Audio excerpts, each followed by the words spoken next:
Last video में हम लोगों ने पढ़ा था यूरोपियन यूनियन के बारे में। तो इस वीडियो में हमारा नेक्स्ट टॉपिक होने वाला है एशियन। तो चलिए वीडियो शुरू करते हैं। एशियन यानी कि association of south east Asian nation.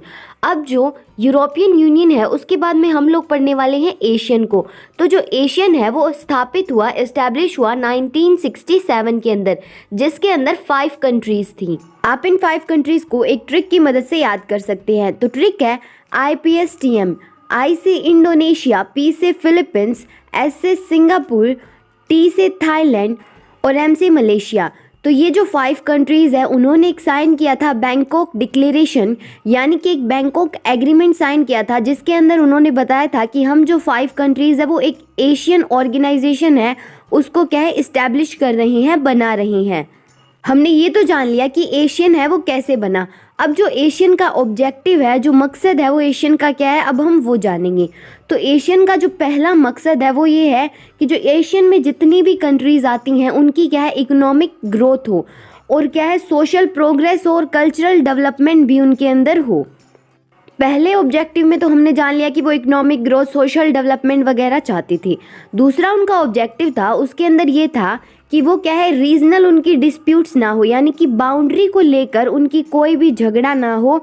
और जैसा कि यूनाइटेड चार्टर के अंदर प्रिंसिपल्स हैं उन्हीं को वो लोग क्या है फॉलो करें। यानी कि मान लो इंडिया और जो चाइना है उनके अंदर बाउंड्री को लेकर डिस्प्यूट है, लड़ाई झगड़े हैं, तो ऐसा वो नहीं चाहते कि किसी और कंट्री के साथ हो जो एशियन के अंदर आती है। इसीलिए वो क्या है सब कुछ बैठ के अपना बातचीत करके क्या है सॉर्ट आउट कर सके, कोई भी मिलिट्री वॉर उनके अंदर ना हो। दूसरा उनका ये ऑब्जेक्टिव था। अब जो एशियन की जितनी भी कंट्रीज़ थी ना, पहले तो एशियन की क्या थी 5 कंट्रीज़ थी, उनके बाद में क्या है 5 कंट्री और ज्वाइन कर ली थी एशियन को। टोटल क्या है उसके अंदर 10 कंट्रीज़ हो गई थी। अब जो एशियन की जितनी भी कंट्रीज़ है वो सेलिब्रेट करती थी एक डे को, जिसका नाम उन्होंने रखा एशियन वे। और इस दिन जितनी भी जो एशियन कंट्रीज़ के मेंबर्स हैं वो आते हैं और एक क्या है मीटिंग करते हैं। उसके अंदर कोई भी क्या है फॉर्मल मीटिंग नहीं होती, यानी कि कोई भी वो क्या है लड़ाई झगड़ा वगैरह नहीं करते। वो क्या है इनफॉर्मली सबसे हेलो हाय करते हैं और क्या है कोऑपरेशन दिखाते हैं, यानी कि हमें इस मुद्दे पे क्या करना चाहिए, उस मुद्दे पे क्या करना चाहिए। तो वो इस तरह से क्या है बैठ के वहाँ पे बातचीत करते हैं एशियन वे के दिन। एशियन के जितने भी मेंबर स्टेट्स हैं वो ये चाहते हैं कि उनकी जो नेशनल सोवरेनिटी है वो बनी रहे, यानी कि उनके ऊपर और कोई रूल ना करे, वो ही खुद क्या है अपनी कंट्री को रूल करें। तो ये भी क्या है एक एशियन का ऑब्जेक्टिव था कि वो क्या है अपनी नेशनल सोवरेनिटी को बरकरार रखे। और जो एशियन है उसने ना केवल इकोनॉमिक और सोशल प्रोग्रेस को बढ़ाया, लेकिन जो और उनके ऑब्जेक्टिव्स थे उन पर भी उन्होंने ध्यान दिया। अब 2003 के अंदर जो एशियन कम्युनिटी है उसने अपने 3 पिलर को इस्टेब्लिश किया।